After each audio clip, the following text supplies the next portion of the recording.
bonsoir, bonsoir à tous. Notre jury a délibéré et m'a désigné pour vous faire part de notre choix. Alors, avant de vous donner le film choisi pour le Grain de Sable d'Or de cette année, j'aimerais remercier Attaque Marsan pour avoir organisé ce festival et diffusé ces films.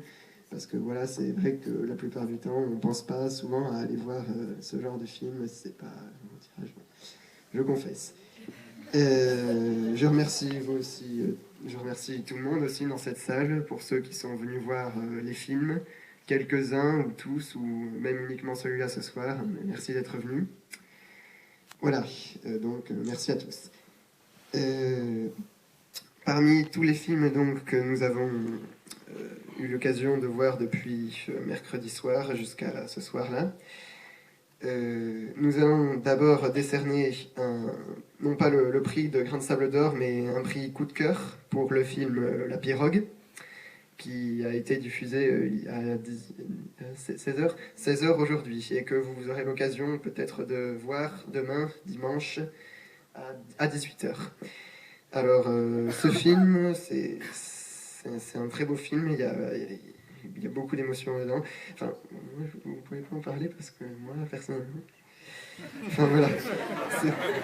Ce film, voilà, pour ceux qui ne l'ont pas vu, ça raconte le voyage en pirogue d'immigrants sénégalais qui tentent d'atteindre les côtes de l'Europe, peut-être pour trouver une situation, un travail et des conditions de vie un peu meilleures que dans leur pays.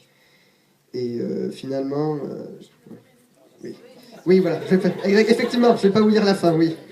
Excusez-moi, c'est... Voilà. Donc, coup de cœur pour La Pirogue que vous pourrez voir demain. Maintenant, fin du suspense, le Grain de Sable d'Or, par décision du jury, est attribué au documentaire Goldman Sachs de Jérôme Frittel. Alors... Bravo.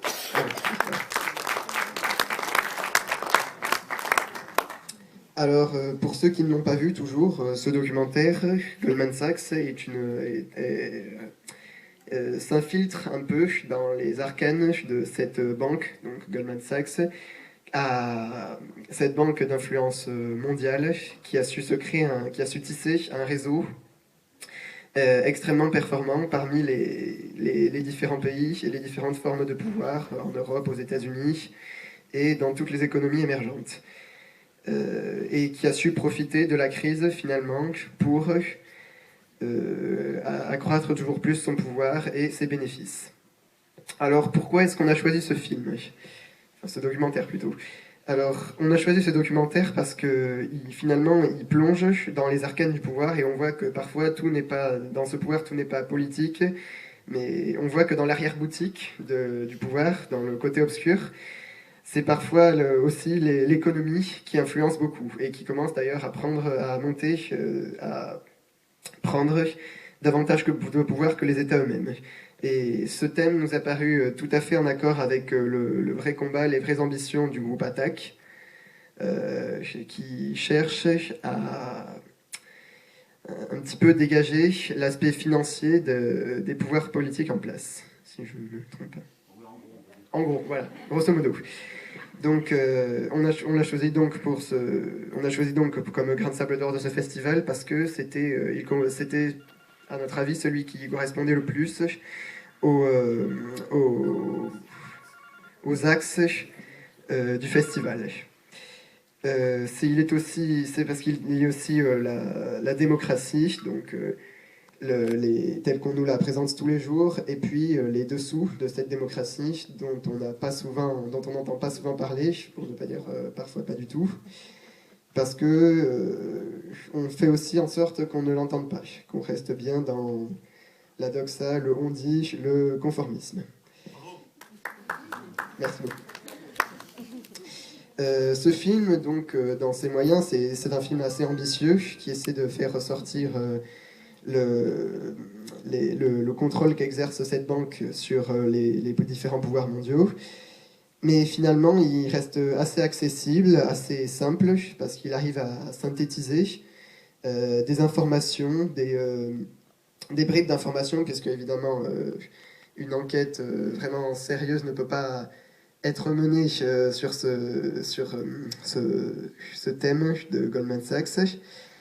Enfin, une enquête au niveau voilà, technique. Oui, donc ça reste très accessible. On s'attendait à, comme ça parle d'économie, pour les non-initiés peuvent parfois, on s'attendait parfois à s'y perdre un peu avec des termes swap, subprimes, etc., etc. Mais finalement, ça reste donc assez accessible. C'est très bien expliqué, très bien détaillé, et on arrive bien à comprendre les enjeux et les formes de pouvoir qu'exerce Goldman Sachs. L'argumentation, elle est aussi très convaincante puisqu'elle concerne des personnes qui ont vraiment eu affaire aux pressions qu'exerce la banque, des personnes affiliées au pouvoir politique, au pouvoir bancaire, puisqu'ils interrogent parfois les principaux concernés, des témoins directs comme l'ancien président de la BCE ou d'anciens traders ou banquiers ayant officié à Goldman Sachs. Donc voilà des témoignages assez sûrs et donc convaincants. Donc. Le film est complet, ça arrive à être très concis parce que les rouages, les mécanismes de la finance sont parfois, donc, comme je le disais, très difficiles à comprendre, mais ils arrivent à synthétiser pour que le commun des mortels, nous, arrivions bien à comprendre. Donc voilà, prise de conscience facile pour les non-initiés que nous sommes. Et puis voilà, surtout ce film, si on l'a beaucoup apprécié, c'est surtout pour les révélations qu'il apporte, les révélations des manipulations du monde de la finance sur les États, sur les différentes instances internationales, l'ONU, etc. Et ça nous aide à changer la perception orthodoxe qu'on a de la société. Donc l'austérité, c'est obligatoire, on ne peut pas contredire les banques, on ne doit pas les contredire, et on doit tous se marcher au pas, et le premier qui dépasse la tête, ça coupe. Donc voilà, ça change un peu notre vision conformiste des choses, de la façon dont on perçoit l'actualité. Et ça nous aide aussi mieux à comprendre ce qui se passe aujourd'hui.